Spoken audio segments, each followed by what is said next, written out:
We're doing a lot better than before. We're trying to get that rank 1 spot right now.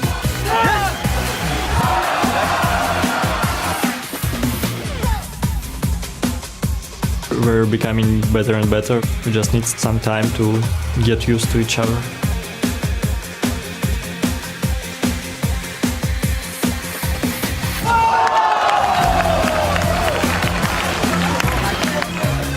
We're having a bit of a slow start. If we stay confident, we're also going to play better.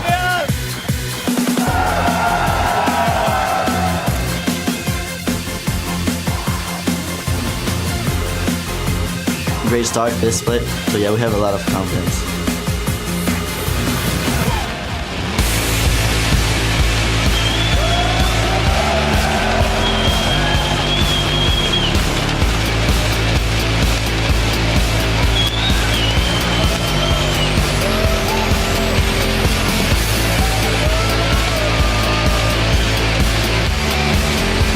Welcome back, ladies and gentlemen, to week 4 of the European League of Legends Championship Series, broadcasting live from our studio in Cologne, Germany. I'm Joe Miller, and joining me is Trevor Quickshot Henry as we continue into the summer split and see which of our European teams are going to head to Worlds. Yeah, and at the moment it is still anybody's game, with some of the squads still trying to find their footing and others trying to strengthen their hold at the top of the table. And before we get into today's matches, let's take a look back at the highlights from yesterday. One of the big stories was that Brown was enabled here in Europe for the first time. He was enabled and he was thoroughly banned out. 3 for 3 in the LCS. We did see him picked up in all 3 matches of the Challenger Series semi-final, where Voidal, who was playing for Ninjas in Pajamas, went 2, 2, and 24 behind the mustache, and he used the massive shield to help them win that series. And yesterday we also saw Fnatic come out in a very strong performance and get the win against SK Gaming. Yeah, Fnatic just outplayed SK in absolutely every way. They had perfect control. Their use of jungle invades with the 4 red trinkets and the 1 blue trinket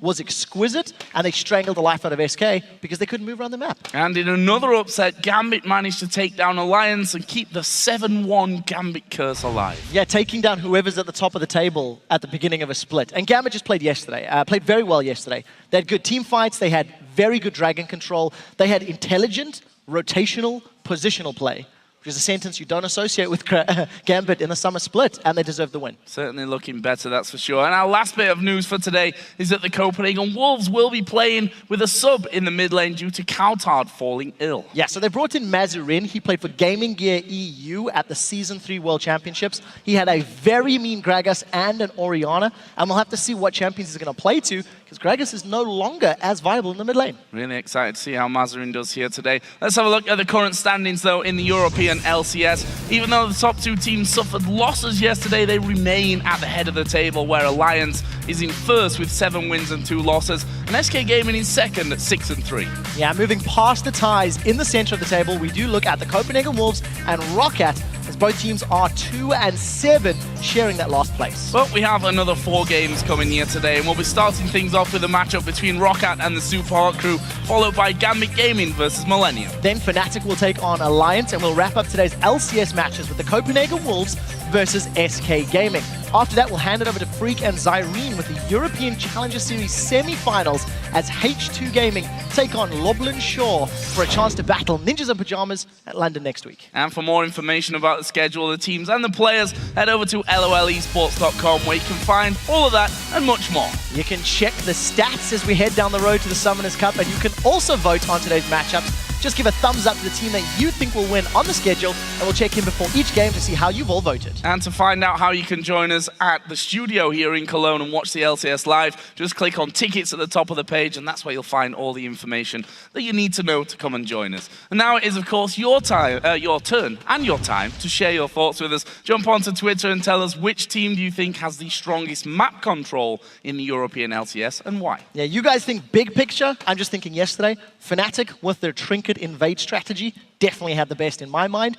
You guys at home, remember to send your answers to us at LOL Esports. Use that hashtag LCS. We will read some of our favorite responses later in the show. And this Sunday marks Father's Day for North America and the UK. And while it's celebrated on a few different dates around the world, we sat down with the European LCS pros to find out how their dads have impacted their careers and how they honor their real-world supports. It's Father's Day. Vaterstag. Well, it's different dates for countries. My sister always reminds me when the date is, and then she sets up the present and I just give her the money and then I'm done with it. We usually celebrate some stuff on 23rd February, and that's the Day of the Man, the Day of Protector of Russia, and usually we're celebrating it with our fathers, grandpas. I'm quite close with my dad. He didn't really support this at the start, but I think now he actually supports me. He even watches some games as well. My father is really supportive of the game. He tells me that he watches all the games I play at least. Of course he's supportive. I mean, yesterday he sent me a SMS like, congratulations to me that we lost again. But usually he's very supportive. He always encouraged me to stay focused and to keep on, even if we lose sometimes. It's been nice to see what the guys are doing, and good to see J-Ring. My father is very supportive, and I'm just gonna try to call him and just say, hey, I was thinking about you and I just wish you a good day. Always great to see families getting behind their players. I know I wouldn't be where I am today without the help of my old man as well. I agree with that. My dad doesn't watch, so Mom, tell Dad I say Happy Father's Day. Wow. So let's get into our first game of the day.